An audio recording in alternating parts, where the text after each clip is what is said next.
Oops. All right, everyone. Hello, good morning, good afternoon, good evening, wherever you are in the world. My name is Jason Levine, and thank you so much for joining me today on the live stream. We're coming to you live on Adobe Video, Facebook, as well as YouTube and Twitter Periscope. So thank you so much for joining. And today I'm being joined by our guest, Ernie Gilbert. And over the next 2 days, we're going to talk about basically music video editing, tips and tricks, techniques. Ernie's done some incredible stuff, some amazing artists' work. He's going to tell you all about those in just a second. But much like the last 2 days where we were talking with Vashi Visuals, really going to get into the details of, just the process of putting a bunch of footage. What do you do once you have all your footage? Where do you begin? How do you start? How do you organize? How do you really create the process that you can reuse, especially if this is kind of a technique and a thing that you're going to want to be doing more of and over time. So as always, we're coming to you live across all these different networks. I see we've got Ali and Ragab and Sonaji and Tidiane, the wonderful names. Lovely to see you all. And Des and Jacob and Barry, nice to see you too. So thank you so much for joining, and let's just kick right into it. So, and it looks like my guest just momentarily dropped off, so I'm going to wait until he comes back in. Rahelio, how are you? Nice to see you. Okay. Prakash, hello. We just lost my guest, so we're going to wait until he comes back on. Zia Nizami, how are you? Sparky Sorensen, it's been a long time. Evan, nice to see you. Sifri Fana, hello. Desiree, Edgars. All right, here he is. He's back. We thought we lost you for a minute there, Ernie, but glad to see you. Hey, everybody. How's it going, man? It's good. It's good. The world is a little weird right now, but I'm glad to be here kind of talking about this art, this thing, this music video thing we do. Yes. Well, and I know, as I was saying in the intro, and I know I'm glad we got you back quickly. I was saying that, obviously you've worked with some amazing artists, and I figured you'd give your own kind of little self-introduction with some of the people you've worked with, and then kind of dive into the content that we're going to be working on today. So maybe you could give us a little background on some of the stuff you've worked on recently. Yeah, definitely. I think for me, I'll just give kind of the TLDR, but it's I got started in music stuff back in college, doing kind of live concert editing, shooting, kind of anything I get my hands on, which that then transitioned into documentary, and documentaries led to music videos. And I was lucky enough to move to Los Angeles back in 2012 from North Carolina, where I'm originally from. And when I got here, I was able to kind of intern at a music video production company. I was able to kind of forge those relationships that you need as an editor to book work. And really, I mean, I guess what I want to kind of talk about in this intro, this kind of overview of music video editing is like, how do you break into that?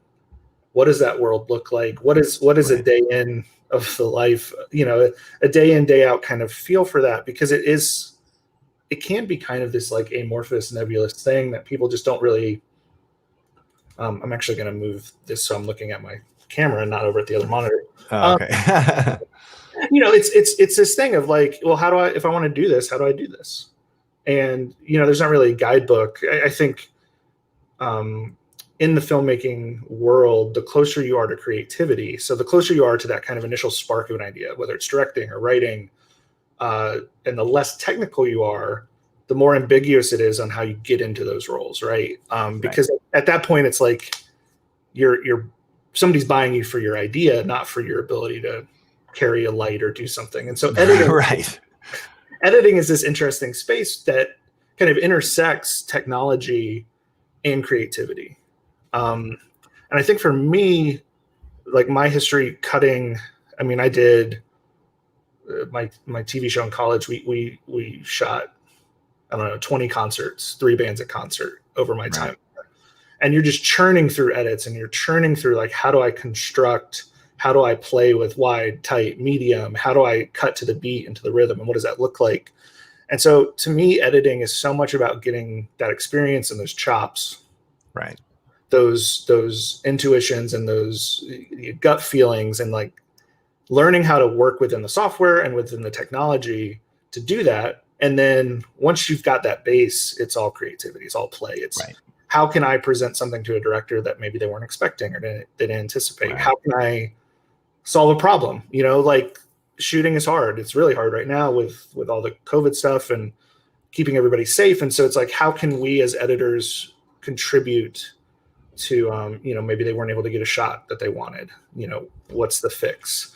Maybe, I've worked on projects that literally the concept was one thing, and in the edit, we reversed the entire order of an edit because it just made more sense once you're looking at the footage and you're thinking about those things.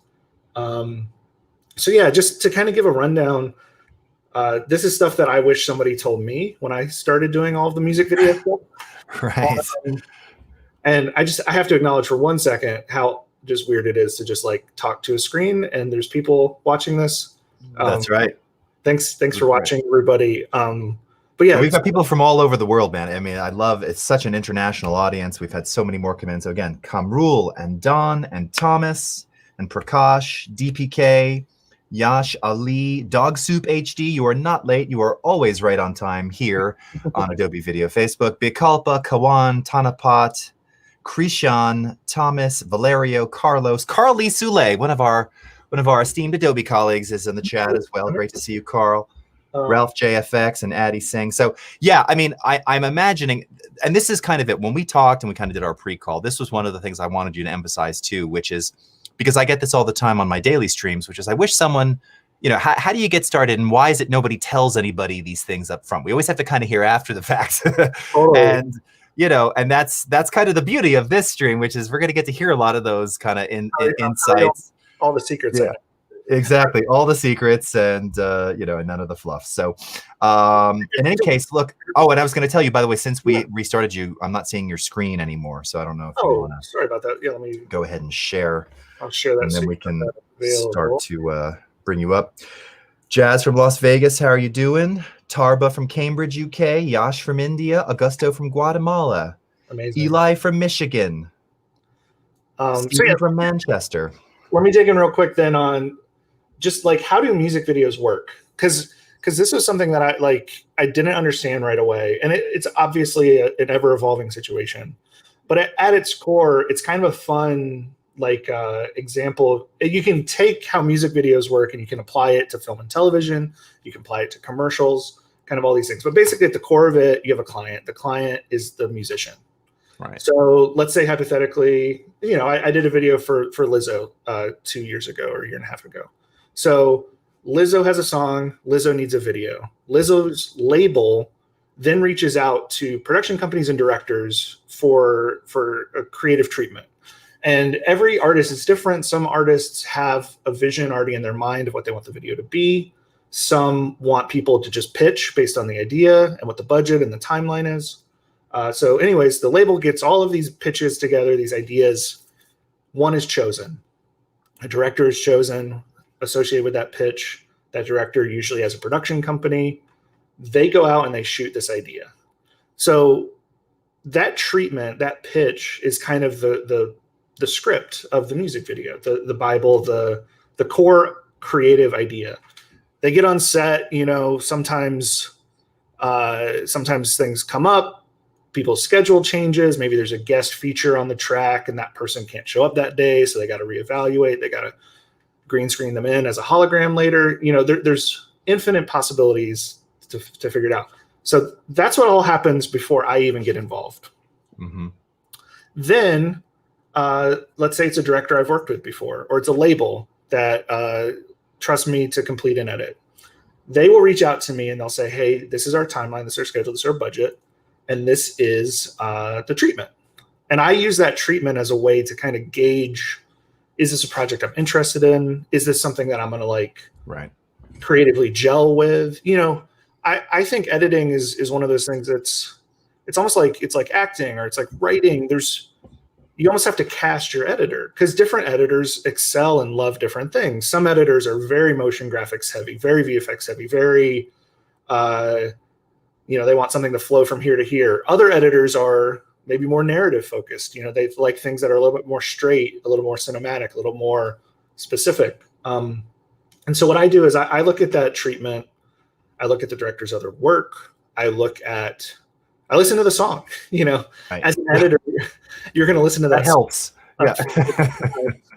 over several weeks. If you're not really reacting to the song, you're making those choices.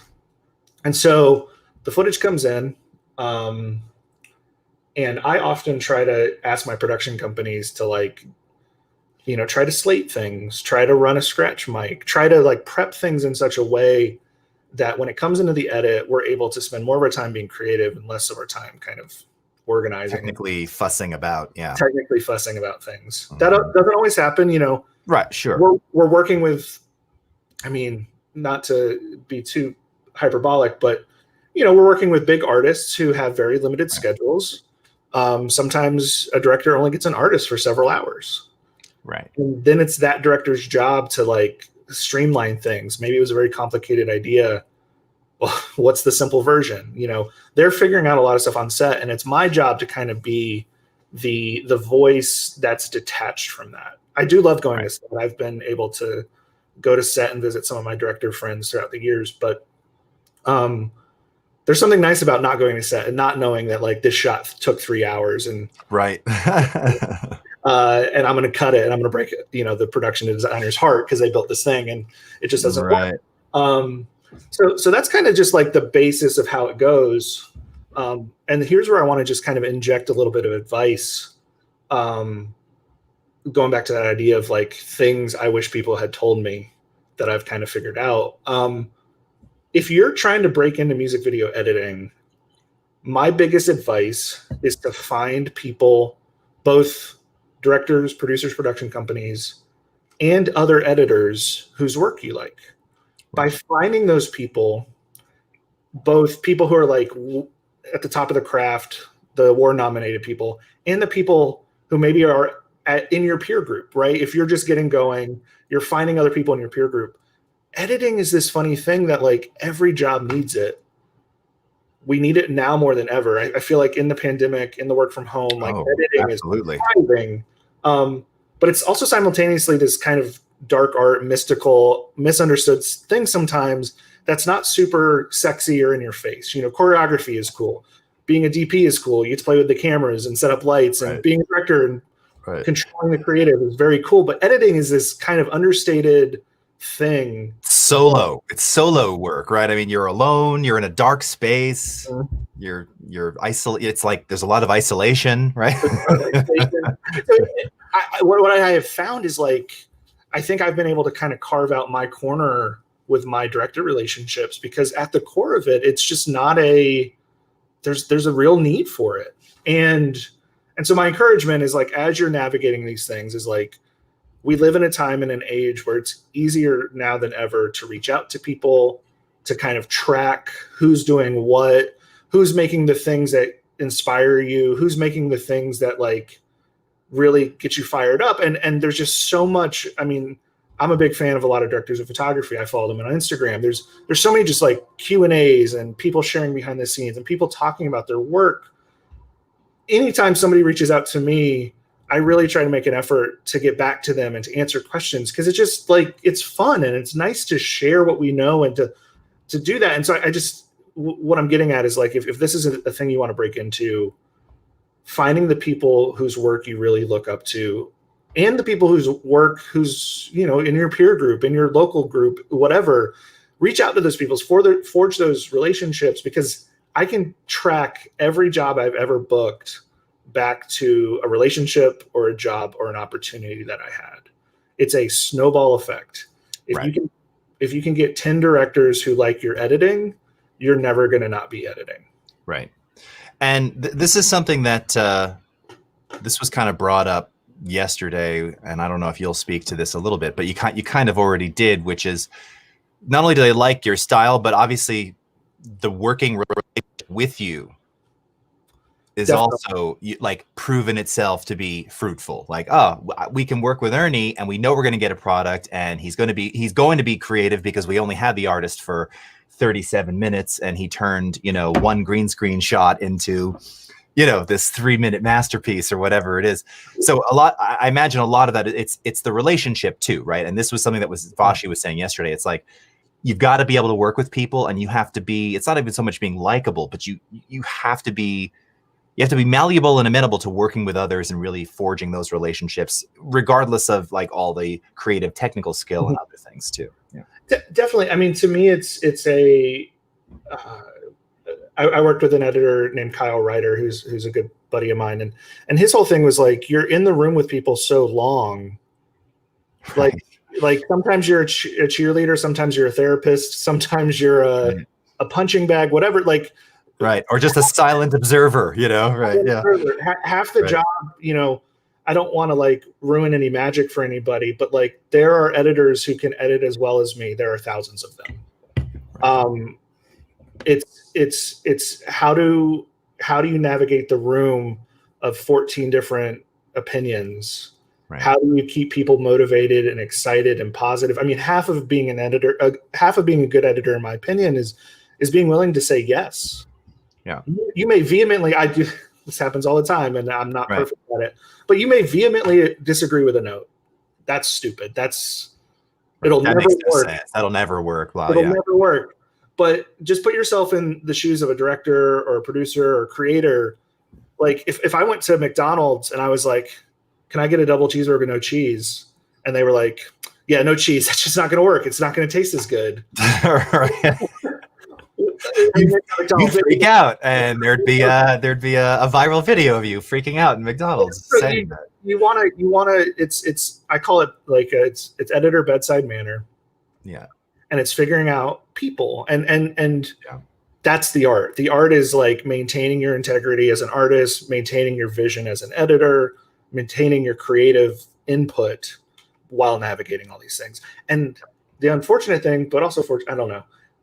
That just comes with experience. The 23-year-old version of me 10 years ago was not like I'm able to do that now in a way just because I've done it. And so that's my, like, the second part of my encouragement is just like, do these things. You know, I did so many edits early on that were just like, somebody had $100. You know, somebody had a cool idea and they were a cool creator.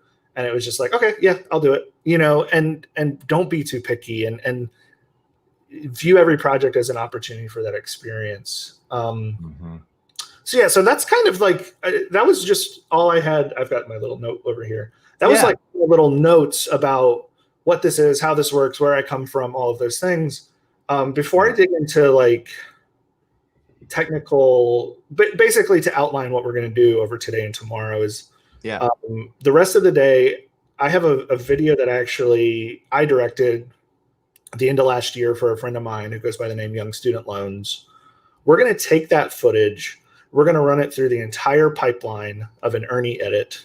I'm going to talk through how to organize, how to select things creatively, how to plan stuff out, how to build your project in a way that allows like kind of that maximum flexibility. I love being able to sit with a director and then give me a sentence and I can iterate and incorporate that idea in minutes versus being like, oh, we need a day to get you that idea.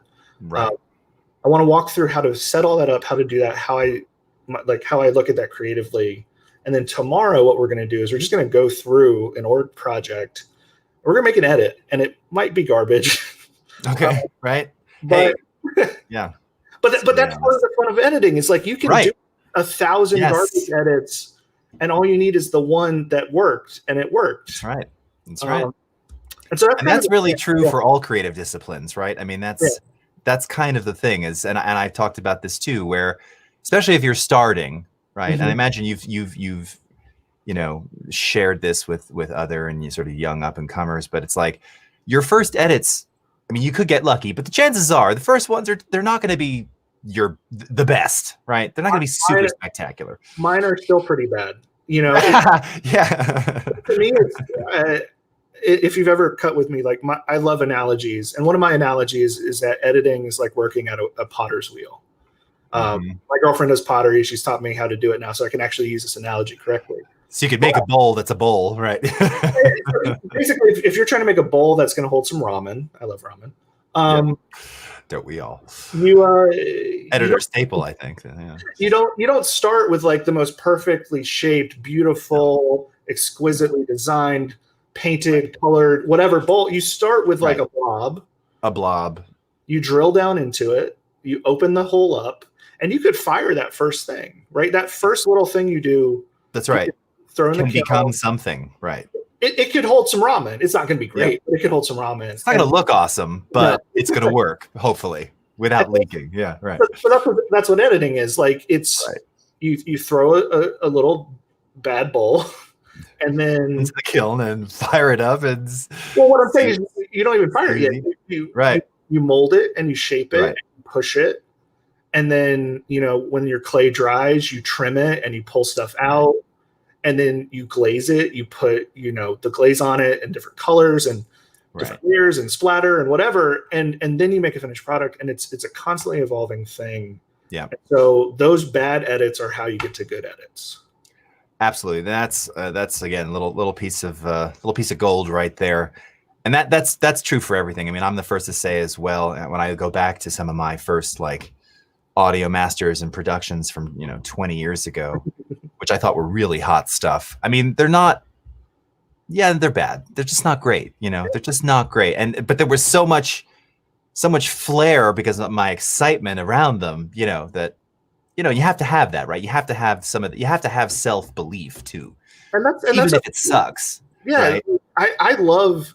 I mean, as I've gone through all of this, you doubt yourself. You get imposter syndrome. All these things, like. There is just something fun about just unbridled belief in what you're making is awesome. Right. Totally. That's infectious and contagious, and like don't ever lose that. Always try to get back to that. And it's the root of every creative, and I'm the first to say too, and I have periodically I've gone through stages where I did kind of lose it. Like I just lost that feeling entirely. And that does happen, right? And then you have to will it back, or it just comes back, or you get re-inspired by someone seeing something. I mean, everybody hits a rut or quote unquote writer's block at some point, and then it's using those experiences to make the new bowl, the new cup, or dare I say, a beautifully done vase, which was one of the last things I ever tried to do in pottery. Pottery's hard. It's real hard. It's very hard. All right. So with that, why don't we go ahead and head over to your screen? I was just going to pull up a couple of comments to say that we're speaking the language, because Mustafa here is saying there's a lot of overcrowding and competition in the industry, and it's hard for him to find a place among them. And I think your comment about just making yourself, reach out to those peers, to the people that you enjoy their work, and be a good human, right? I mean, that's such a fundamental part of it. And it's hard because there's so much flash around so many of the things that we see and in the industry and, and working among others, but being nice and agreeable. And like you said, being not a yes person, but someone who's willing to try, right? As opposed to no, it's not going to taste good with cheese. I really like that analogy. Actually, that's a really great one. I think being positive, it really works. The overcrowding thing is definitely real. Like, even in I was in college from 05 to 09. My professional career has been kind of really just in the last 10 years. The access to cameras, the access to the gear, it's a double-edged sword. There are more people who can create. I mean, even just Adobe and the NLE softwares that are out there, access we have is insane compared to where it was 20 years ago or 30 years ago when I was 3. But that being said, I think the need is there. The need has grown as well. There is more content now than ever before. My friends at the record labels are constantly needing. I mean, it used to be if your band got one music video off an album, the band, you're pretty good. Yeah. Now the bands need a video for every song. Right. And they need. They just don't know what's going to hit if it does. Right. It's so the content is getting consumed so fast. Right. I mean, how many streaming services are there now? the new ones every month, it seems. Especially where music and music video is concerned. There's so many. I mean, just look at if anyone's got, whatever your brand television, and they always have some. I always see streaming services that are like music video that I've never heard of. There's always, there used to be like Sony had Crackle, and there's all these other ones that I think maybe still around. I don't know. Dozens of them. They're always popping up, right? And with digital distributors, it's so easy to get that content everywhere, but people, and they want to consume it, and then they want to dispose of it unless they're going to share it, which is why you have to have like one for everything you're doing. It makes a lot of sense. Also, Michael was saying, to your point before about having a lot of skill, but again, kind of balancing all of these things. Michael was saying, I bet there were some skilled AE users crying into their timelines, though. And yes, I mean, you got to be good. But again, a lot of that is just the human interaction and being, I can say firsthand, too. I remember interning in the music biz right out of college for a brief period, and it didn't matter what I'd done.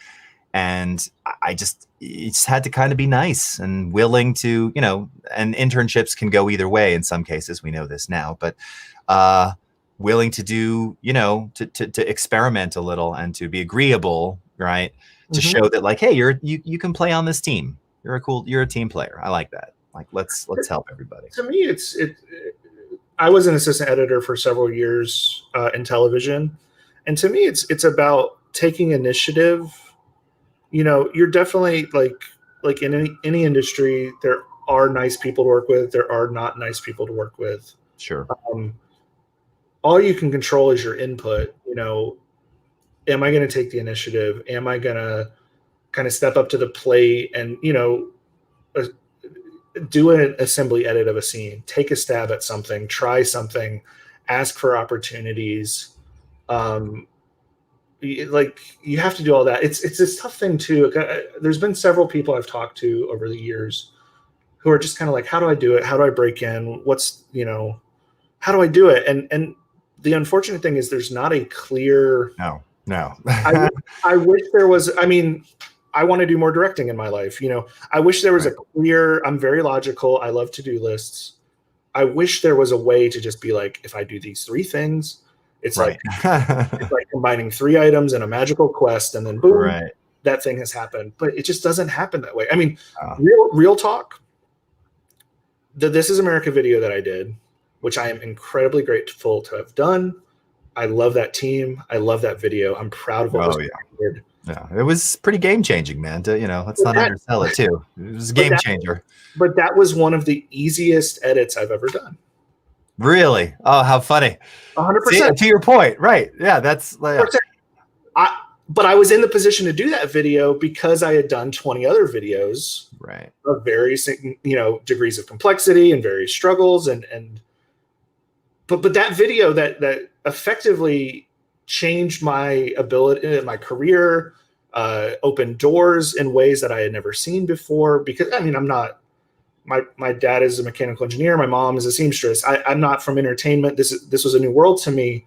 Right. But one opportunity can kind of change things, and that opportunity sometimes doesn't correlate with like how hard it was or any of those things. The amount of effort or the polish. Yeah. So all we can do as creators, if we want to get these opportunities, if we want to get into these places, all we can do is try to position ourselves in the best way possible. And I think that comes from doing your best work, caring for other people, and trying. Yep. And unfortunately, there's just not a guaranteed do 3 things and this happens. Right. You have to kind of position it. I compare it to planting seeds. Every job I've ever booked is because of a seed I planted. It's a relationship, it's a contact, it's a freebie I did, it's a favor.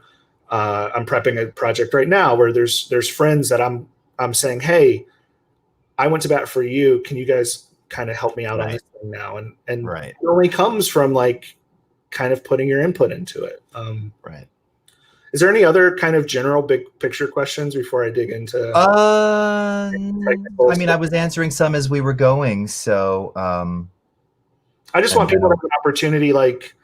I like this one. That's a good one. Vice stands true to everyone, not just editors. Wise words. Well, Ernie is a wise man. I want to again, going back to this idea of like, if people, if I was 10 years ago had the ability to just ask questions of somebody, I want to give that back. So it's like, does anybody have any questions about, how to navigate directors, how to pitch yourself as an editor? Like, is there any kind of these big picture questions, these things that like maybe I'd love to just kind of give some people some.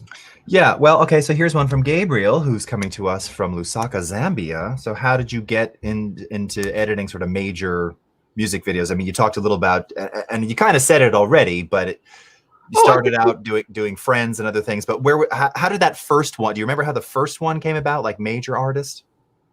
Oh, I mean, I in college, I was doing my live music show. Yeah. That led to me doing some tour documentary for a couple of bands. Right. Got out of college, and me and a producer friend of mine approached 3 local bands, and we said, we will do your music video for free if you pay the costs, i.e. rent us a camera, rent us a location, but we'll figure it out. So for those first 3 videos, we made no money. I literally snuck into a college computer lab to do my edits, and those allowed us to then pitch ourselves to bands on small labels. And we're talking like, $1,200 music video, right? $2,000 music video. But I lived in North Carolina at the time. My rent was $300 a month. You can make a living off that. I mean, I wasn't partying every night or, right. Traveling the world, but I could pay my bills and make by. And so from there, all of those experiences, I'm just stacking up experience. It's stacking up problem solving skills. It's stacking up the ability to, so much of what music videos are is you're dealing with a band or an artist who, a music video doesn't exist without the music, and the music doesn't exist without this artist's approval. Right. It's yeah. So how do you visualize their vision, their feeling? Right. Creative. You're an additional art to art that already exists. Right. And so then from there, it was just when I moved to Los Angeles, which LA is a very big hub of music video production.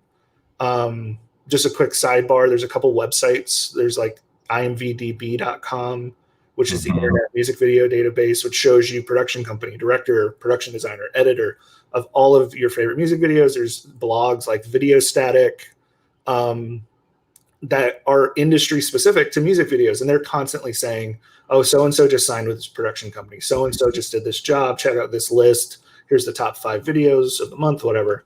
So when I moved to LA, it was a game of let me forge these relationships, right? I reached out to directors whose work I liked. I talked to production companies. And really it was just a game of like, here's a director who has a smaller video that they don't have a budget for an editor. I come in, I do that edit. They're happy with me. They bring me back for another job. And you build slowly but surely. I'm trying to even think of what my first, what I would consider a major video was. It may have been, I'd have to look. Okay. That's okay. We can come back to that. This is a good one because this is something that gets asked a lot too. Any books? Remember books? Any books that you'd wish you'd gotten your hands on earlier? It's not related to editing at all, but I'm a big fan of, there's this book called Bird by Bird, which is just about the writing process. And the basic hypothesis is just kind of like, if you have a homework assignment, the author talks about having a homework assignment that like, you have to know all these birds, right? You know, their name and their genus and all this stuff. If you're stressing out about that, you do it bird by bird, right? Like if you're driving somewhere, you can't at night, if you're driving somewhere at night, you can't see the entire road the entire way home. All you can see at any given point is what your headlights show you. But yeah, books for editing, I don't really have any. I mean, to me, it's the most helpful equivalent would be, I've done this quite a bit, is I will download a music video or another piece of content. You know, it's a trailer or something. I Right. will bring it into Premiere and I will literally Right. slice it up. Scrub, right, and I scrub will through add, it, I and will add edits at each cut, and I will see what's the order of this. How right. much time are they spending on each of these things? Mhm. Kind of dissecting things. I find that that's very educational in terms of like breaking down, because editing is such a functional exercise at times, right? It's how long are you on this shot? How are you bouncing between these two things? How are you building this out? And we'll dig into this later today and tomorrow on Yeah. kind of how I do that. But yeah, dissecting other people's work. But yeah, I don't have any books. Okay. So this is a good one from Evan Selena. So how do you break in when you're remote? Is it remotely feasible? I like Yeah, that's a good one. Good pun intended there. But I mean, and that's, you talked to this a bit too, and I imagine many people are facing this now, especially if they kind of started their careers at the end of last year, and now it's like, all right, now we're locked down. How do you forge relationship? How do you it's kind of like texting. It's hard to get context and feeling in a text, save for all caps, even remotely, especially if people aren't, there was a question here about being introverted and how do you pitch yourself? How do you sell yourself remotely, over a Zoom call or something when it's very difficult to understand your working method and your temperament and your, definitely. yeah. That's a great question. I can only really hypothesize. I feel like it's a lot of people are going to want to see what you've done.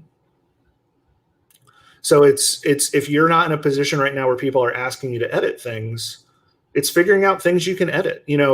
Right. There's been some fun stories of people cutting, recuts of trailers that go viral Right. as Right. Yeah. as a way to showcase that you can craft a trailer edit. Like the people who repurpose like making a funny movie a scary movie, or vice Right. versa. Um, I think there's so much content. Everybody in all the commercial world I'm working in right now keeps talking about TikTok. TikTok is really interesting to me because people are finding editing tricks in TikTok, Right. ways to transition between shots, way to build things out. I think you have to, if you're trying to sell yourself, if you're trying to pitch yourself, put yourself in the shoes of somebody who would be buying into you. Yeah. And thinking about what would I be looking for if I wanted to hire an editor? It's like, what have they done? What are their relationships? Did they come recommended? And Mhm.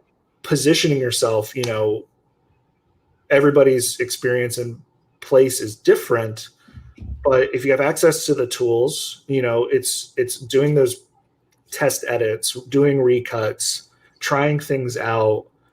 Even if you film something yourself on an old cell phone and get those things into a place where you can share them, it's about building. It's about Right. building, pushing that snowball down the hill and letting it grow. That would Right. that would be my advice.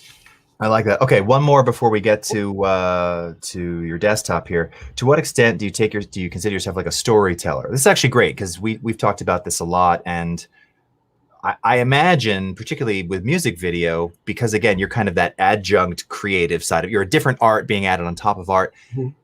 but you have to craft a story that follows the story of the lyric of the song. So Yeah, is it the same kind of storytelling that you would do if you were doing, a documentary or a feature or a commercial? Same kind of mental concept going on there, or? I think at the core of it, all of this is storytelling, right? Even if it's I just did a spot for NFL and Lowe's Home Improvement, and it's 30 seconds. But we talked about with the client and with the agency, we talked about like, are we nailing the story? Are we following, even if it's just a very simple emotional arc, sad to happy, up Right. to down, like, or down to up or whatever, you have to nail those things. And editing, I mean, the old saying is you make your film, your music video, whatever, you make it 3 times. You make it when you write it, you make it when you shoot it, and you make it when you edit it. Right. We're the last ones to touch it. And so we're taking those ingredients and we're putting them on a plate and taking it out to the customer. And it is all storytelling. I mean, there's a lot of, again, I'm big on analogies, but there's a lot of like music videos have a lot of sprinkles and a lot of whipped cream on top of them, in the sense of like, if we're making a cake, like you're Ernie, gonna. are you hungry? Are you trying? What's happening? It's noon. I know. Did we skip lunch today? No, I no. love food analogies. It's just editing is food is what I've decided. Editing is, I love it. It's music videos. There are ones that are very straight ahead, right? It's like here to there, narrative, whatever. But a lot of music videos is flash and style Right. and vibe and aesthetic and all of these buzzwords. And what interests me most, all that to say, what interests me most is if there's a cool story at the base of it. And I always start there. We'll look at that with my edit. Like I always start with story. We can always add in stutter edits, and punch zooms, and all the flash. Yeah. You can add that at any point. But if fundamentally there's not something compelling underneath, like you're just kind of fluff. Right. Cool. You gotta capture some story to be able to tell a story, right? Cool. Okay. All right. So whenever you're ready to transition over to Premiere, I'll pull your screen up. And thank you everyone for being so active in the chat. Want to remind you, of course, that you'll be able to catch, if you missed the beginning of this, you can catch the replay here on the Adobe Video Facebook page, as well as on my YouTube channel and Twitter Periscope as well. And we'll be back tomorrow as well. But we've got a lot more to talk about today. All right. And all right, I see your screen there. Let me, because I've changed resolution on this. Okay, yeah. Tell me when you're ready, and I'll pull it up. Let me get this open. Okay. Boop-a-doop-a-doop. And Christian Reed was just telling me, highly recommend Burt's Bees. Yes. I got to admit, I'm an old school chapstick fan. It's classic cherry. It's very dry in the desert here, so I couldn't resist. I was trying to resist momentarily, but I needed it so badly. Okay. All right. I think we're good. Gotcha. All right. Perfect. All right. Here we go. So away we go. I won't make you guys watch me transcode footage, but I will show you how I do. So basically, footage comes in, and like I was saying, it comes in kind of. There's a wide variety. Sometimes you just get a hard drive full of stuff. Sometimes it's organized and the DIT has already made you transcodes and has sunk audio for you. It just varies. Generally speaking, there is not time or budget for an assistant editor in music video world. Music videos in 2020 are often very low budget compared to the commercial and television counterparts.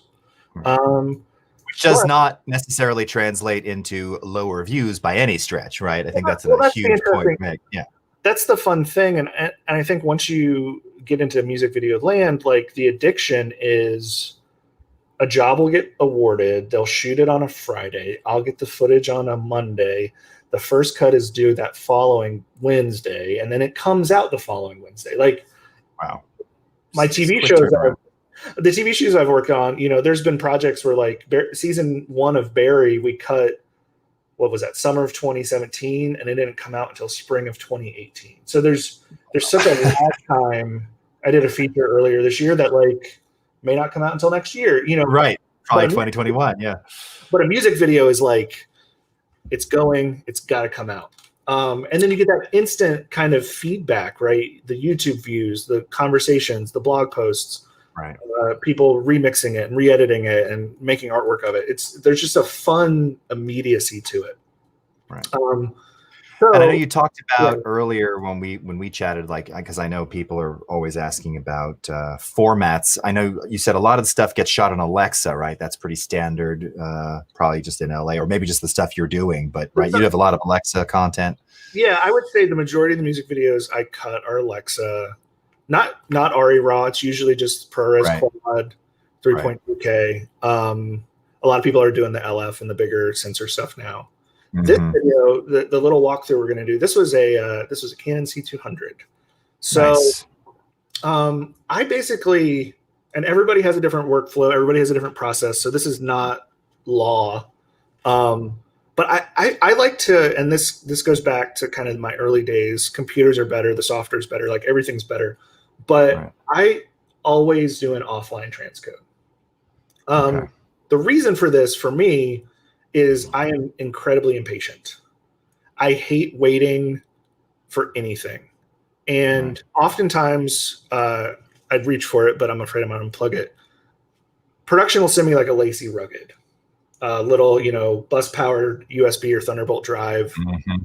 It's not SSD. It's a spinning disk. It's right. not. When you're talking about ProRes Quad or ProRes XQ 4K out of an Alexa, you need serious disk speed to cut that raw. Yeah. And we just don't ever have that. So for me, I just want everything accessible to me very quick. So I do a 1080p ProRes LT offline for all of my edits. This is a very similar workflow in television and commercial. It also gives us the opportunity. I really go out of my way. I hope my DP friends appreciate this. I go out of my way to figure out whatever LUT or look is preferred from the director of photography to make that into our offline media. I don't want to ever be in a situation where client and artist and label are looking at like log raw, flat. Yeah, right. If they'll get used to it, they'll fall in love with it, and then your DP is going to have a huge battle in the color session to get it to where it's actually supposed to be. So I figure out what the preferred look is. So this video was shot by a friend of mine, Eric Bader. He has done a bunch of Panic at the Disco, Green Day. He's a great DP.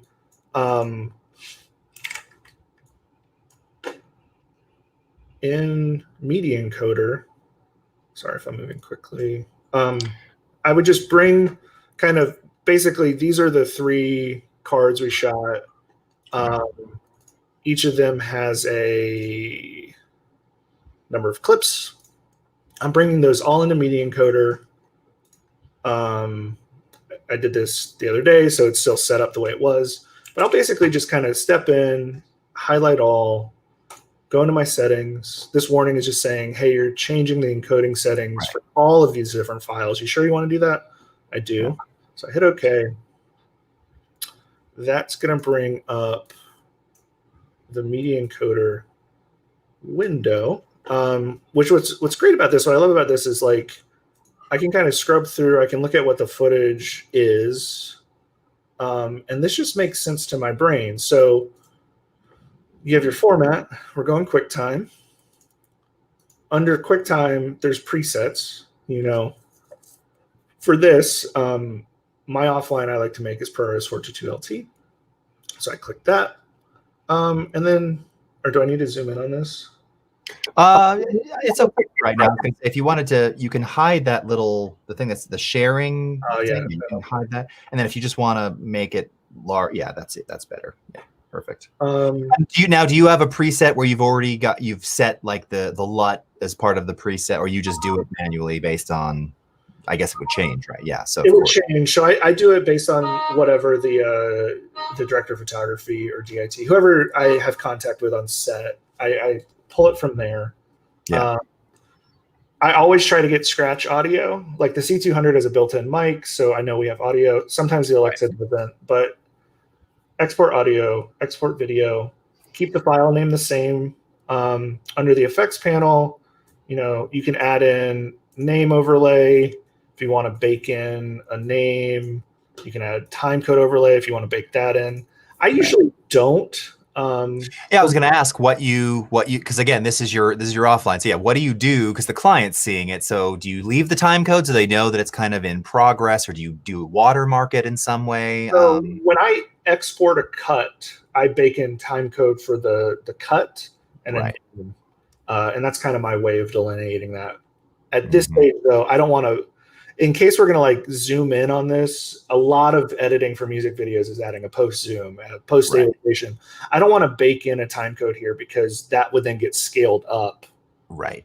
So my main thing here is get it from the C200 is Canon Raw Light 4K, getting that down to ProRes LT 1080p with the DP's look baked in. Right. And so it's really easy. Hit effect. Lumetri Lut, you can search for them. Right, install your own custom one, or so this is just a this is actually not what Bader had me use on this video, but this is just it's supposed to look like Portrait 400 for the Canon RAW. Boom. And so that will right away show you what we're out of that log space. Yep. We're into proper saturation and contrast. Yeah. This is my buddy, Young Student Loans. He's great. It looks really great too. By the way, and this is a lesson just so everybody who's like paying attention closely, again, for the purpose of especially client review, and I learned this the hard way probably 10 years ago, long before like log 3 was a thing and long before even the C series of Canons was around, but I was still shooting like 5D Mark II. Mm-hmm. And remember in the early DSLR days, like to be able to grade a la film, you would drop contrast all the way down, saturation. You still do it, right? Mm-hmm. Saturation, contrast, and sharpness. And I remember showing it to someone we were working with, this little doc that we were doing, and I hadn't done no LUT had been applied, nothing. So it was just completely flat, creamy, a little soft, and they couldn't get past it, and I kept saying, oh no, but it'll have a grade, I just haven't done it yet. But that didn't matter. Or they'll fall in love with it. I feel right, which could be the other part. Yeah, exactly. When the Alexa first came out, it very much felt like people were just, we've never seen video look like this, let's just leave it. Right. So there's a dance, that goes back to that thing of like, how do we, as an editor, your domain is the post-production. And oftentimes you have a support, have an assistant editor, or maybe you have a post-producer, you have a team, but like at the core of it, it's like you're trying to maintain this pipeline and this workflow that's often going to get pulled in these different directions. And so to me, it's just like you have to be kind of that voice. A lot of times that voice of experience, if they're like, well, how should we do this? Having the knowledge to say, this is the best way to do it. This is going to solve these problems and get rid of the most headaches is another way to make you kind of invaluable. So just hopping back into this. So the native res of this camera is 4096 by 2160, which is the DCI 4K. I'm going to uncheck that box. I'm going to throw it down to 1920. In this case, the aspect ratio is 17:9, but not 16:9. And so I actually might maintain my height of 1080, but get this extra little width. And I believe in this video, we ended up cropping it to 2:1 in our final. But I want to maintain right now the native aspect ratio of the camera, because that's going to give me the most flexibility in terms of repoing and positioning. If you're going to do like a 239 widescreen crop, if you want it to be 16:9, you're going to chop off the sides. But I don't want to bake that into this file. This file, I just want to be representative of what the camera is. That'll also kind of save us some headaches when we go into finishing and onlining. And for those who don't know, onlining means taking our offline edit, relinking it to that master 4K footage, and prepping it for a color pass. Generally, with the music videos I've been doing lately, that color pass is going to a color facility. Right, you're sending it out to the facility. You're not doing. I'm not doing that personally. So this is now good to go. The audio, because we're not actually going to use this audio, we just want to make sure it's there. It can just be stereo. It can just be 16-bit 48. It doesn't have to sound great. Right. Again, this is the camera audio just for reference anyway. Yeah. So yeah. Yeah, this is just for reference. So we hit OK. That's then going to apply that setting to all of those clips.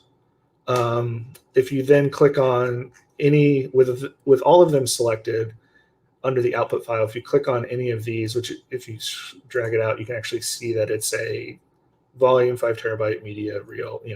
This is where these are going to go. By default, they're going to go next to the master media. What I like to do is make a folder, and you'll see here that I've already made it, called offline. And so I make a folder and I just throw all this stuff into that offline folder. So I'll just do offline 2. Boom, hit choose. So now you can see all of those files are now going to offline 2. You hit the little play button. And this is where I like to, I throw on Netflix. I answer email.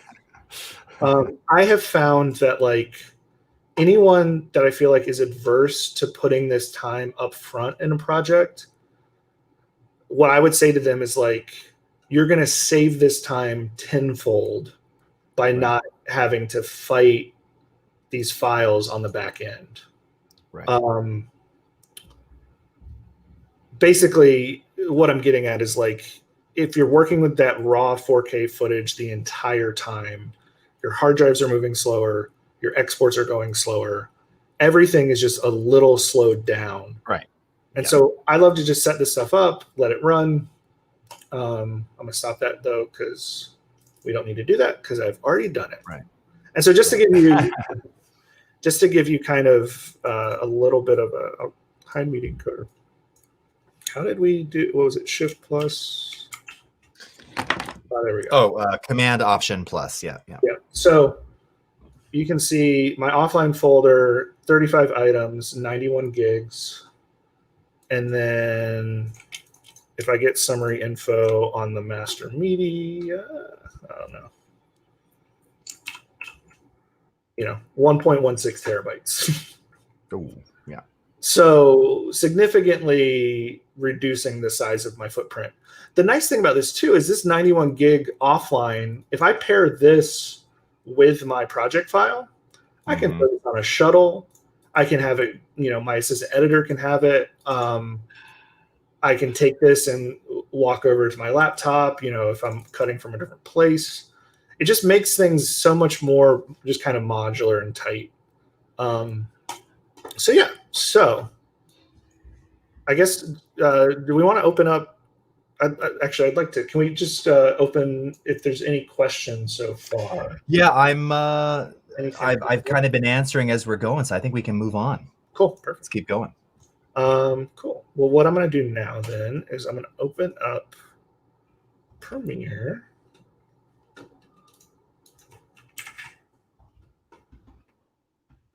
Yeah, this new splash page, anytime it's new, I'm always like, am I in the right place? I know, we were just talking about that, the new splash, the new icons. Yeah. So let's see. I got to talk through this. So I'm making a project. We'll call it Young Student Loans Adobe. I kind of structure my folders. This is a very simple version of it because this is just kind of a test. But I'd like to have my project in a place where I have projects, I have media, I have music. Maybe we'll add an 04 that's graphics, 05 VFX, 06 sound effects. By putting projects kind of all in one folder in one place like this and keeping things organized, I'm allowing my project, if I need to pass this off to somebody else, if down the road somebody calls me up and they're like, Ernie, we've got to know what that sound effect was. It's just very clear where these things live and what they are. And it's just a good habit to get into. There's been situations where I've been called in to kind of help and edit that's already in progress. And there's some stuff I've opened up that like, it took me 2 hours to just make sense of a project. And if you do all of this organization stuff, I believe it just ultimately gives you more time to edit because, again, it takes a little time on the front end, but in process, when you're going through stuff, things are just at your fingertips and you can really get into that flow state of just creating and trying and you're not like, well, where's that thing? How did that work? It's there and it's organized. So make a new project. That's new. I got to learn more about HDR. So we just released a bunch of new HDR features today, actually, or yesterday rather. I think I just updated this morning. So. Yeah, that's why you're seeing that. More things to learn. I usually have all of my previews and captures and autosave I usually just have that go into this same projects folder. Not ingesting this way, so I can leave that kind of all disabled. Right. I work with timecode. This is all pretty standard. So new project, boom. I have a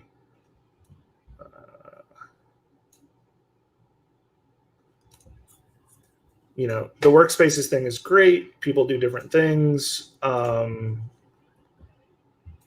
usually kind of lazy about it. I have a good friend of mine who's an amazing editor, a guy named Wes Smith, who he has different workspaces for every different part of his edit process. Since I'm on one monitor today, I'm just going to kind of leave this as it is. But generally, I'll throw the program over onto my second monitor. I'll throw markers over there, maybe some bins, folder options. Just really depends on kind of what the project is. And what I like to do in my projects, and again, everybody has their own workflow, but this is what has made sense for my brain. I just go through and make folders kind of like on the Finder level. Let me actually, what is the key? Yeah. Make this big. Is that showing up big? Oh, yeah. Looks great. It's weird. It like covers up my StreamYard. So make that a little bit hard. No worries. All right. So I'll be able to do string outs. I will do, what do we need for this one? Here we go. And again, this can kind of change up from time to time, just depending on what your needs are. Right. This will be sync and org. This is media. This is music. So what I'm doing, and these are like your standard bins, because you're going through those pretty quickly. So I love that. This is the kind of stuff that people would love to see, because this is like, okay, you don't even have footage in the project yet, but this is like you're just getting it. You're setting yourself up for success here, right? So everything's yeah. Well, I mean, to me, what it is it's everything is about kind of starting broad and then moving into specificity. And so even how I do this, the media number 4 here, that's just where my media lives. When I get into sync and org, this is where we're going to build out sequences that have the different setups and the different takes. The string outs is going to be string outs of different setups, different locations.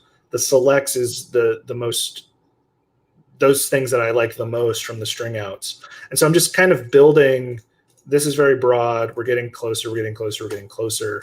And so at any point, what I can do is I can step back broader, right? So I'm whittling my way to my favorite things, the favorite takes, the favorite moments. I'm building my edit off of that. But at any moment, if I need to go back broad again, if I'm looking for a different reaction, a different thing, it's there. right. And it's all about organization. I'm gonna say that 1,000 times. So I'm gonna pull in music, and ta-da! All right, so you can actually, I did do a LUT on this transcode, but this is just a standard Alexa LUT. It's a little less pronounced. Mm-hmm. Cool. Very neat. Awesome. Can we have you make the app full screen too? Oh yeah, for sure. Unless you're gonna be I don't know if you're gonna drag more over from the Finder, but yeah, okay, perfect. Yeah. Awesome. Lots of appreciation for the zoom ins as well. So don't hesitate. I'll do my best. Cool. So the next step would be, and to just kind of save us from, you know how in a cooking show they're like, we're putting in the oven, ding, now it's out. Right. That's right. Yes. I might skip ahead here in a second, but basically Yeah. what I'd like to do is I'd like to start with a string out of just all the media. Yep. So the trick with that is you select all your shots, drag that down here to my new item, boop. And then that's going to make a sequence that has all of those shots back to back. Yep. One of the reasons I like to do this at the start of any project is it gives me a sense of like what I'm working with. Some directors love to shoot. Some don't shoot that much. I mean, they all love to shoot. Some like to really just roll the camera. Right. This video has 2 hours, 35 minutes, 55 seconds, and 12 frames of footage. Of raw content. Okay. Raw content. And this is not necessarily shot in order of operation, right? Like this is not, you don't necessarily shoot it in order of the song, right? You might do the pickup at the end or the beginning and whatever. Yeah. I mean, you don't shoot in order of the song. A lot of music videos, you're not getting, like in television, the goal would be every time there's a slate, it's a new take. Right. A lot of times in music videos, things go again right away. Right. Like, you just keep it rolling. I'll give you an example. You actually see me in this one. Oh, cool. We were on a car mount on this old BMW, and we just let the camera roll for 35 minutes straight. Okay. Wow. Because we were, let me mute this so I just don't kill this one strip. Because we were doing this shot that had a remote head doing this kind of turn, and it had kind of some complexity to it, and so it didn't make sense to just keep cutting the camera. Keep cutting it, just let it go. So at this stage, my goal would be to, let's say hypothetically, we can speak about music videos in a pretty general sense. Most of music videos have a performance element, and they have a B story, a narrative, a whatever other element. Every now and then you get a video that's just straight story. Sometimes you get videos that are just straight performance. But generally speaking, there's a little bit of both. And what I'd like to do is I'd like to create a synced sequence for all of those moments, all of those things that are performance based or stuck to the track. You have to be in sync. You can't show a drummer playing a different part of the song. Right. It just doesn't work. You can't. Oh, you can, but then you look like those really bad, like late 60s, early 70s edits, where every clip of performance was just B-roll. Nothing was ever synced in those like promo videos from the 60s. Right. The aesthetic version of it, right? That's either comedy based or just kind of like we're leaning into that. But generally speaking, like I did a Shawn Mendes video where he's like sitting on a box on a white cyclorama singing. If he's not lip sync, like you just can't use it. Right. So those moments, to me, it's all about kind of like getting logic in there, getting technique in there. And then once you have that base, you can play on top of it. So getting those sync moments, those moments that have to be in a specific section synced up. And then the story elements. So like, let's say hypothetically, I just did a video for Ashton Travis, and there's story beats. There's a scene of them at a diner, and there's a scene of them in an apartment, and there's a scene walking to the diner. I like to make string outs of those specific scenes where I go through and pull selects. Because again, we're just building blocks. We're taking these things that we can then build up into what our edit is. Yeah. So I'm going to cheat here really quick. I go to my media browser. I'm going to go to the original. Shout out to my friend, good assistant editor, Jen Bryson. She actually did the official edit of this video for me back earlier this year. And so this was a project that I kind of AE'd this to prep it so I can make sense of it myself. So if I go to my string outs,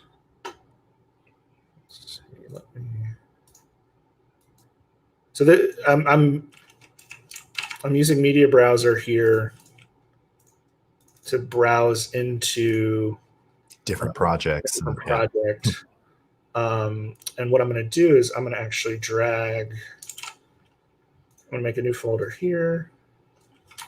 Call it temp. Open this guy up. And I'm just going to drag this whole project over. Because to be honest, I don't remember how I orged it exactly, and I want to have it all. So I'm glad you're doing this, because this is yet another one of those features that was released, gosh, two years ago, 3 years ago. Basically opening projects within a project that I think people forget about or don't even know that we use or can do. it's And great. more importantly, from the media browser, you can just select a Premiere Pro project file without even opening it. It'll then show you all the elements of that. So you can say, oh, I just need this sequence or this footage or whatever, a lot of flexibility there. A lot of flexibility. It's how we actually have been doing all of the remote work I've been doing. We share projects. We're just a real quick sidebar.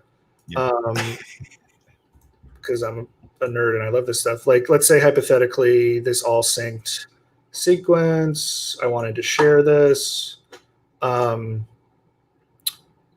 If I go up here to File, Export, Selection as Premiere Project, I can actually save out a specific sequence, a selection of bins as a Premiere project. And so what I'll have my assistant editors do when we're working remotely, or across the country or across the city or whatever, say they make me a new select sequence of something to help me on my edit, I can have them save that as a Premiere project. I can then just drag that into my project. Premiere will point it to all the files that are already in my project because we're working off the same base project. And now I just have that sequence. We're good to go. They're not having to share me an entire project with all the other stuff. There's no duplicates. It's just like laser. We're going to share this thing, laser in on it, save it, give it to me. I can bring it in. Okay, so let me just refresh my memory. Bear with me. All right. So what I did basically is I went through, and the way this video is structured is we did chunks. We did all these little. Right. I'm a big fan. I think this translates in my editing, but I'm a big fan of videos that are intentional. There's something fun about playing and finding it on the day and finding it in the edit, but I really enjoy stuff that kind of has a purpose and a plan in place. And so what we did for this video is we mapped out different parts of the song that we wanted to sync with different parts in the video. The basic premise of this video was you start on a shot of young student loans, start on him going down the street, and we pan to him in a car. He's syncing to the music. And then we reveal that we're actually now on a soundstage, and we're doing what's called is poor man's process. So this happens a lot in film and television and music video. It's expensive to film somebody actually driving a car. You need permits and all these things. So a lot of times people will do these setups on set where you have lights overhead and you have somebody shaking the car, and if this camera did not dolly out, then you might be convinced that he's actually just moving down the street. But I wanted to play with kind of the meta-ness of it.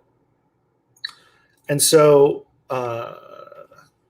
basically kind of what I did here is I went through the footage. Let me zoom in on this. So I went through the footage. I pulled out kind of all the different sections. And I made I did a combination of things. Premiere has a really great feature for syncing footage. Yep.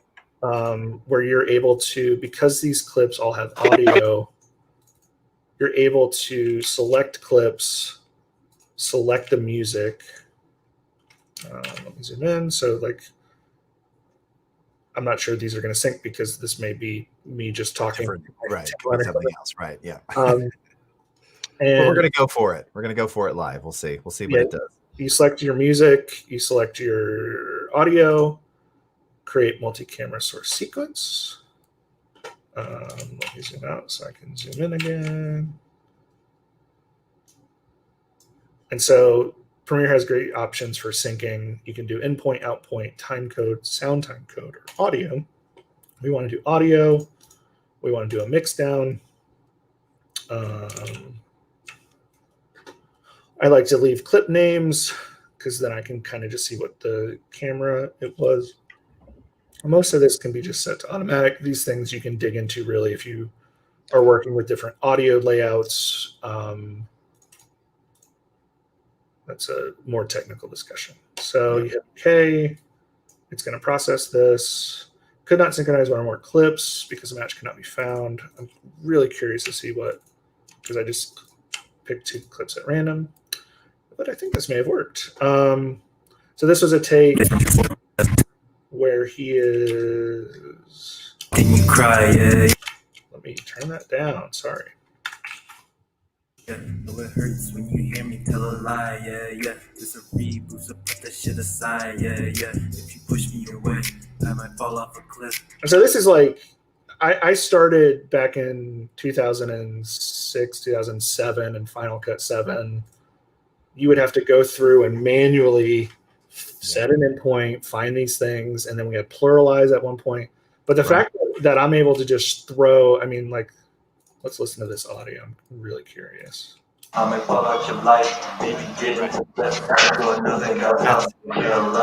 So there's noisy cam audio from on set there. Yeah. On set, air conditioning running, hazer running, people talking, all these things.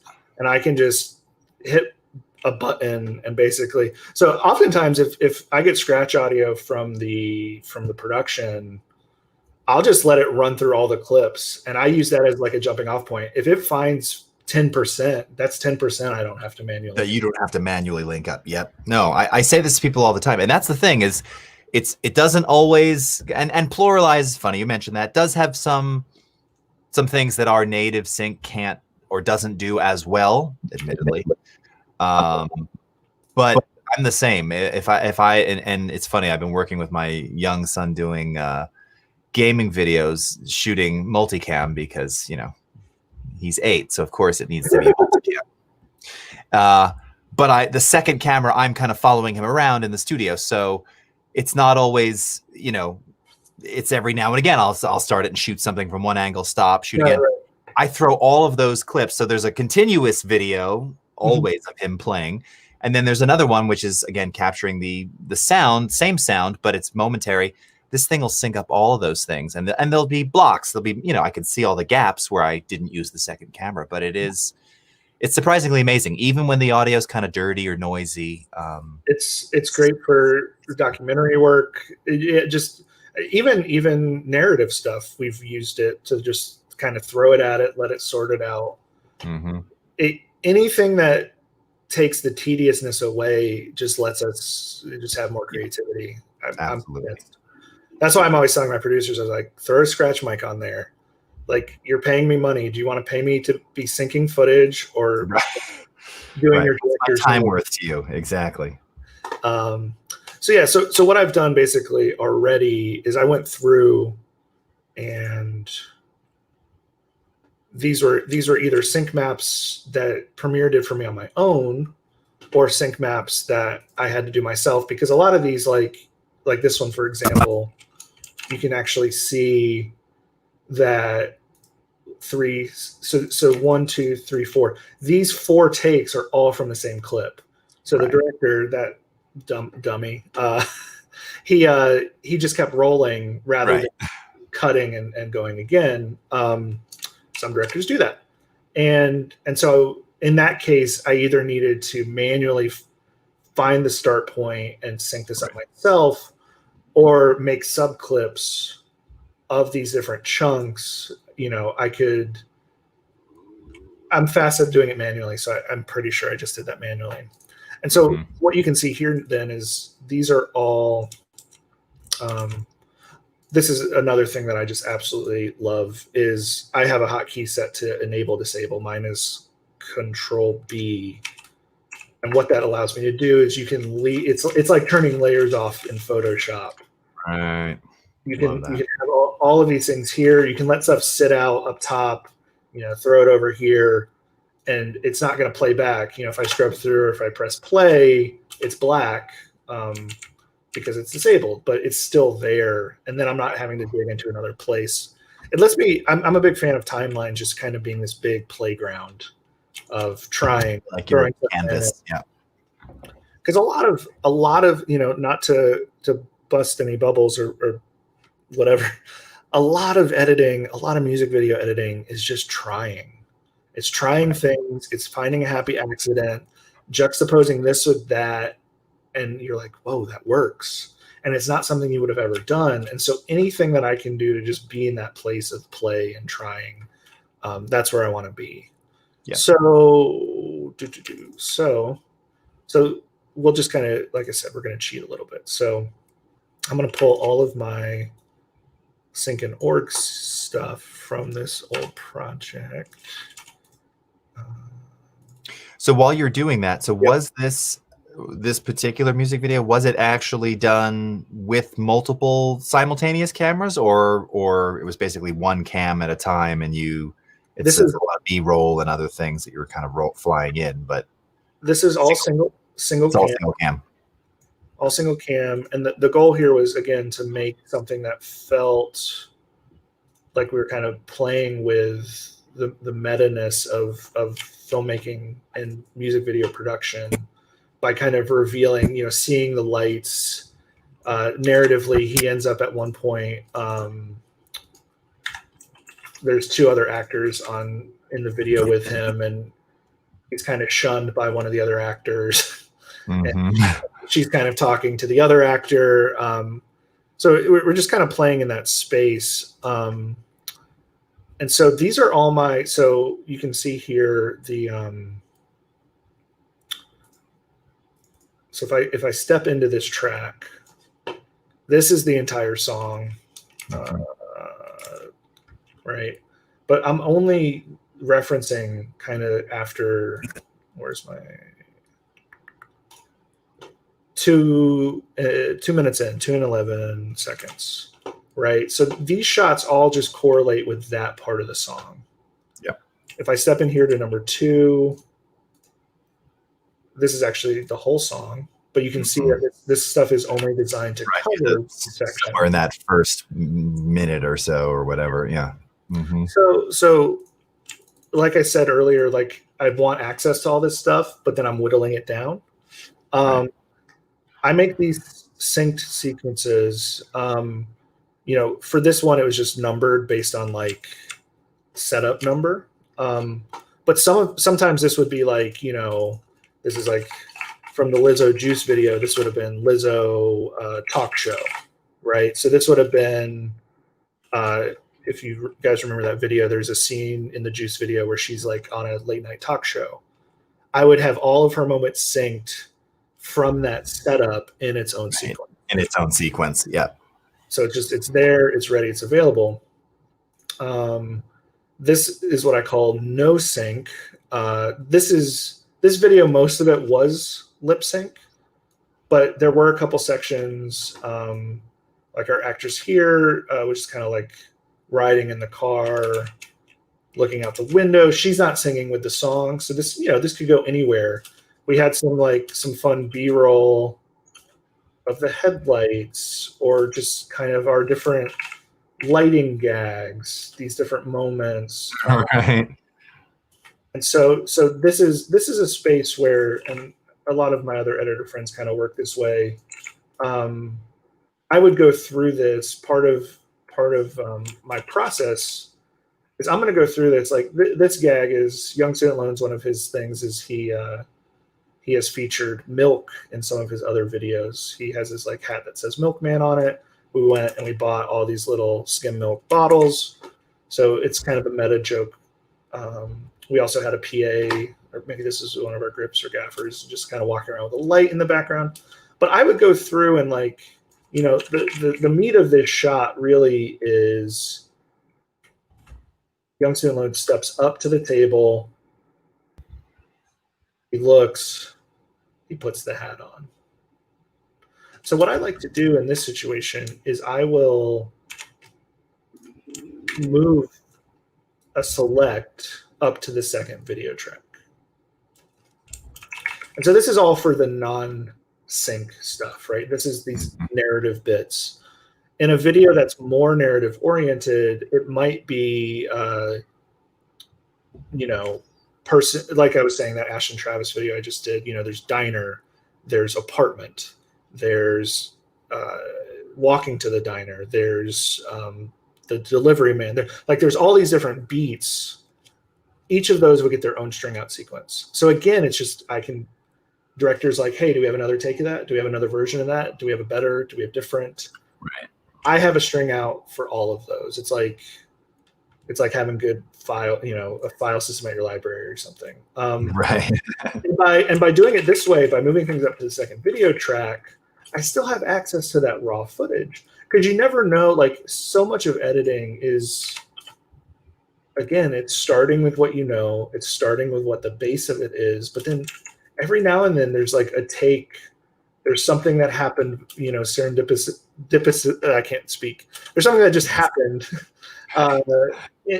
It's a look or a moment, and you know, I don't want to throw that away. I want access to it. And so what I would do, like, let's say I just hypothetically, I know we're running out of time here. Hypothetically, I've gone through and, you know, that's a select, that's a select, that's a select. What I'll do then is, so this is my sync and org. In my string outs or my selects bin here, I basically would take these. So like, this is no sync. I will duplicate this. I'll throw this up here.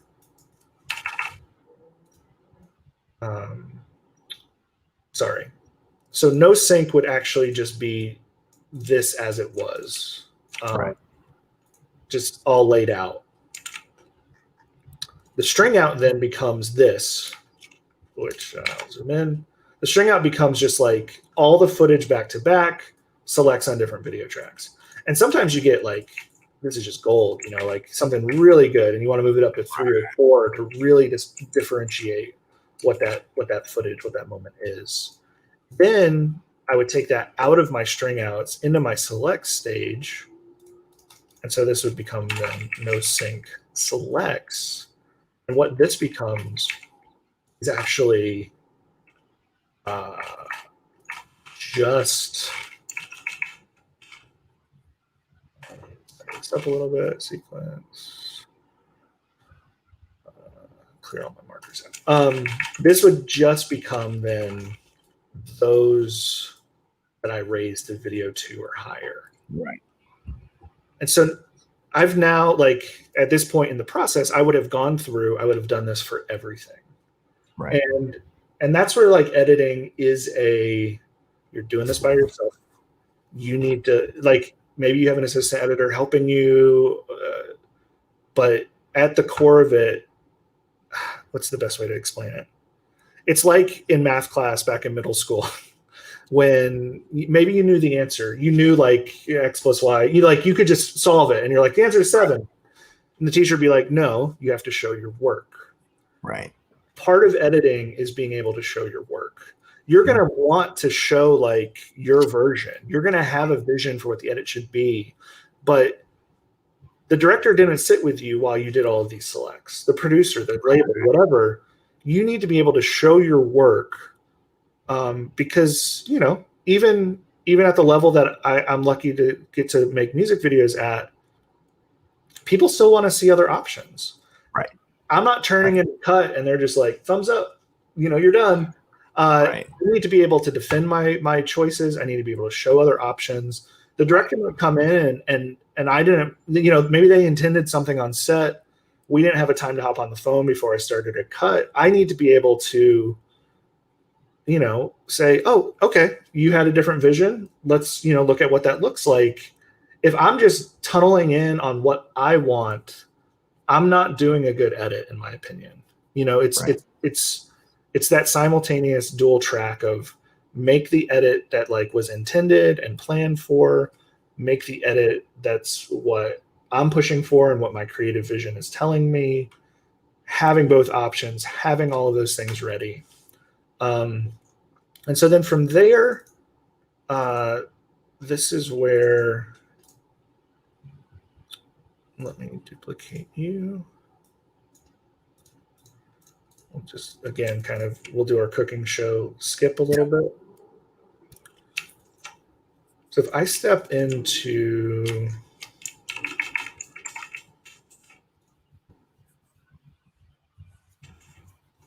boom, okay. So, you know how in those we had 1 through 9, all the different bits? Yeah. This is all of those in one spot. Oh, nice. Look at that. Nice color coding as well.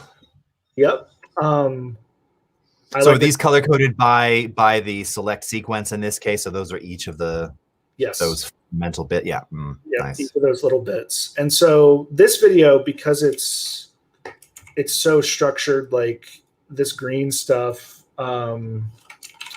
this green stuff would be, it's never going to go over where the blue stuff is, and blue stuff's never going to go to the green stuff, and purple's never like, again, I'm just kind of whittling down. I'm having all of my options in one place. These green guys, a lot of times in music video land, the label will ask for it. Sometimes the director wants it, but this is let me turn this down. This is actually a whole performance take. So this is him, camera kind of floating around. Niggas strong 6'8", I'm eating vegan for brunch. Niggas ordering steak. Right. So this is just, we're dancing just around him. This is a take that I could then use at any point because I have sync, Right. We set that up in such a way that it's him in the car, it's him driving. It just kind of fits. A lot of times in music video edits, you're dancing, you're trying to figure out the ways to inject a little performance. Performance is kind of a get out of jail free card where you're able to, you can cut to performance, and then that continuity of the narrative part doesn't matter anymore because we've. And I was going to say, and that's kind of your anchor throughout. So if you're missing a pickup or some B-roll, you can cut back to the performance in the car again, right? That's makes sense. That's kind of a fun. As I've transitioned into doing different narrative stuff, and you don't get those outs in TV or right. Yeah. You can go to a montage or something, but a lot of times a narrative piece doesn't call for that. And so explorations, music videos, the other fun thing about music videos is it's so tied to the track, unless the artist wants you to like add in natural sound and dip down the track at some point or add a break. Like in This Is America, we actually have a moment where the song drops out. Right. Trevor Gates, our sound designer, came in and did this awesome sound design. Like sometimes that happens, but more often than not, it's 3-minute song. This is your skeleton. This is the video, right? And so then this is where I'll sing some Premiere praises really quick, just because this has been kind of some of the game changery stuff for me. Let's say hypothetically, this video is not shot this way, but let's say Orange is a chorus. Okay. Drink some water. Let's say Orange is a chorus. A lot of times in pop music, the choruses are literally copy paste. It's literally just like the same exact timing. Maybe performance is a little bit different. Maybe instrumentation is different, but it's the same timing. I will actually take this collection of things, and like let's say the start of this clip that's sticking out here. Let's say the start of this clip is like my sync point. Right. And let's say over here I'm going to drop a marker. This is the start of this other chorus. Right. I'll actually drag my footage into sync. And what this does, directors love this, because sometimes maybe they did this setup here, but they didn't have time to get it over here. Right. I now have, what is this, 7, 8? I now have 8 new shots that sync with that chorus. Right. Boom. I've just made, that was another half a day of shooting. Right. Exactly. Of options in the edit. And that's kind of a game changer. The other fun thing that I love about this is I will, I've already done it here actually with this multicam, but what I will do is I will go in, I will select all of this. I will go to Nest. Yeah. I'll call this, all synced footage, whatever, it doesn't matter right now. Boom. Right click, multi-camera, enable. So I don't know how many mouse clicks and buttons that is. 4 or 5? It's about 4 or 5. I now have a multicam that is every take, all in sync for the whole video. Yeah. So what I normally do is, I'm just going to do that really quick. What I normally will do, and again, this is things directors love when you're in the room, I will just park that. I'll disable it and I'll lock it. And that just is my secret weapon that sits at the top. That's the options, right? Top of any sequence. And I'll even sometimes, like, it makes sense to get a little bit more specific with them. Like, let's say hypothetically, all of this pink stuff was like the drummer. Mm-hmm. Well, then you just make a drummer one. Right. Right. If this we have any alternate shots of the drummer? We keep seeing him from the left side. Oh, okay. Go to the multicam sequence. Now you've got the right side. You've got from above. You have all the various angles. All the in sync. Yeah. So this is interesting, actually, Ernie, because when I was asking before about multicam, and of course this is the it's the effectively your multi-tracking. So yeah, it's one camera, but you're shooting the same scene or the same chorus or whatever from 8 different angles, multiple perspectives. How much of that coverage are you getting sort of per shot? I was trying to look here. So it looks like some you have like 3, some you have 5, some it looks like there's 8 or 9 different shots of the same 10-second period. Is that a note? Is that coming from the director, or is that something like you're going, we should get 6 angles on this, or we should, like, how does that part of your process come about? Is that suggested, or are you thinking, we want more of this? So this is all just built on what was shot. Okay. Having done quite a few music videos, like, I know at this point I don't need more than 3 takes of like a bass player. Sorry, I'm a bass player. Hey, now there's a bass on my wall. I'm a bass player. I can talk about I that. am too, but yes, no, I know what you mean. Yes. Like you kind of get a sense for how much you need to tell the story. Every director is a little bit different. I'll tell you on like This Is America, there ended up being, I think it was 5 or 6 chunks, and then in each of those I had 7 to 12 options. Okay. It's kind That's of a lot. It's a function of how much time they have on set, what the concept is. Right. In an ideal world, you have options. Sometimes you might, there's 2 things, and it's this one or it's that one. Right.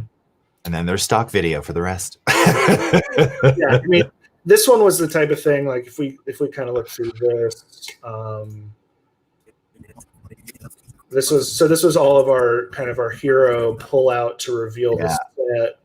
The way I also structure these is the lower ones are the earlier takes. Okay. Yeah. So, maybe this one, I'll just mute this so I can talk over it. Maybe this one, like, we had not nailed the camera move yet or the thing of it. So I'm looking at, part of your job as an editor is like, you've done all this organization, and we'll get into this a little bit more tomorrow, but you've done all of this organization how do you make your choices? Right. You know, like if I'm a painter and I've got all my paints in front of me, it's like, well, what's the first move or what's the first thing? And for me, I just love comparing and contrasting. I will watch down. So this is, whatever it is, 10 takes, 10 takes. I will watch down all of these. And as I'm going, I'm kind of like, I'm taking notes. I'm thinking about like, do I like that camera move? How's the performance of the artist? Did the timing land right? And Right. there's stuff that, again, going back to the idea of experience, as you get more experience, your gut will just kind of tell you like, oh, that's going to work, or that one's not going to work. I felt a lot of pressure on the This Is America video where it was like, want to do a good job. I really respect the people I'm collaborating with. I started kind of taking notes of like, well, this one's got a camera bump, but this one, Donald's, I like it a little bit better, whatever. Right. And it's really hard to moneyball it. You really, like, at the core of it, there's not a good way to say this is more important than that, or that's more important than this. It's a feel thing. Right. And as you're feeling it, as you're making sense of it, this shot goes into another shot. So you have to think about things holistically as much as you're digging into the minutia of a specific shot. You also need to think about like, is this going to work with, if I'm on this shot, like, okay, does this cut translate well to that? Maybe it does. You're thinking about those things.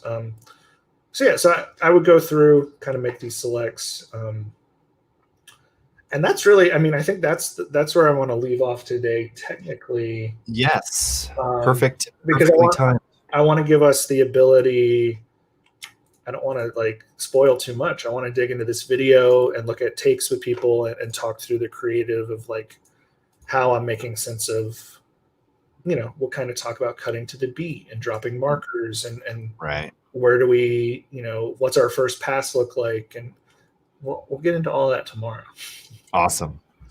All right. Well, so again, we'll be back tomorrow here on Facebook, YouTube, and Twitter Periscope, 12 p.m. Pacific time, here with Ernie, and we're actually going to cut. So are we going to cut this same video tomorrow? You're going to do just a fresh cut of this, or are we doing a different? No, we're going to take the org that we did today.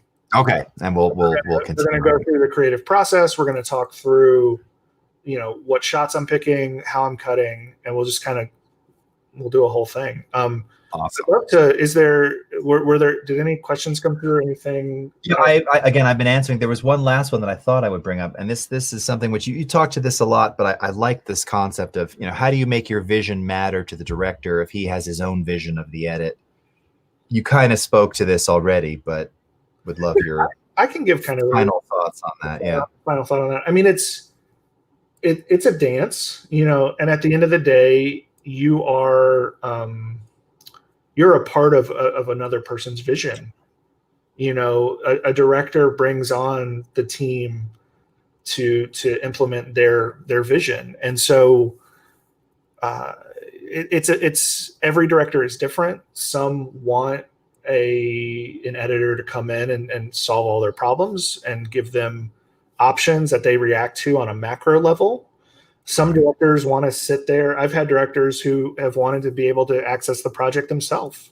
And it's as much as you can. And again, I'm not perfect at this. As much as you can, it's getting the ego out of there, trying to focus on like what's going to be the best for the project. I feel that I do the best work when I'm empowered and supported. Right.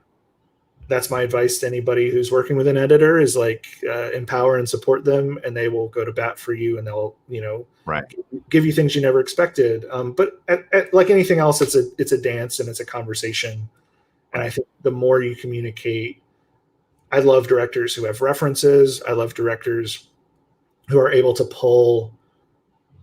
I'll make dailies for my directors, links to my selects pulls or links to my footage. And, if they say, hey, this time code, I just love this shot. I love stuff like that because I'm going to take that. Right. I'm going to internalize it. I'm going to use that as like a Rosetta Stone to tap into what their creative is. you know, as you get experience with editing, you'll find that like the footage kind of speaks to you. You'll look at things and you're like, oh, okay, I get, like, they tried really hard to get this shot. This Right. one's important.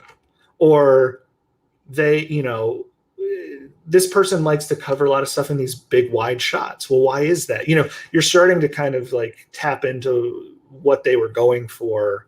Right. And then, yeah, I mean, at the end of the day, you are part of it though. You need to weigh in. Nobody wants to work with somebody who doesn't have an opinion, because I don't want to go to a restaurant and the chef's like, well, how do you want your burger? You know, like, outside of medium well or not, like, Right. do you want 2 shakes of salt or 3? How much, Cajun spices you? No, I want somebody to have an opinion. And Right. No, my favorite is, you're like, well, so what about the special burger? Oh, you don't want that one. yeah, I love that. I usually, 50% tip immediately if I get that kind of comment. Oh, don't eat that. Bad choice. yeah. So it's a conversation, and I love that. It just comes with that experience and that practice. Awesome. Well, Ernie, thank you so much. This has been awesome. We're getting so much love in the chat here. We've got Zia and Peter and Michael and Sifrifana and Leandro, everybody. Michael saying, drop the mic. We're done. All right. Love it. So again, we'll be back tomorrow, noon Pacific time. Adobe Video, Facebook, Twitter, Periscope, and YouTube. You can, of course, watch the replays on all of those networks now. If you've got additional questions, bring them for Ernie tomorrow. We're going to be doing a lot of production. We'll be with you for about 2 hours. And, of course, you can continue to hit us both up. Actually, Ernie, I don't know. We can do it tomorrow, too. I was going to say, if you've got like if you have any social stuff, Instagram or Twitter or anything. Yeah, we can kind of do all that tomorrow. I'm also going to be talking about that thing we talked about. But yeah, we'll get there. Oh, yeah. Perfect. Okay, great. Cool. So until then, everyone, have a great rest of your morning, afternoon, evening, wherever you are in the world. And we'll see you again next time. Take care, everybody. Bye-bye. All right, thanks, Jason. Thanks, everybody. All right, bye-bye.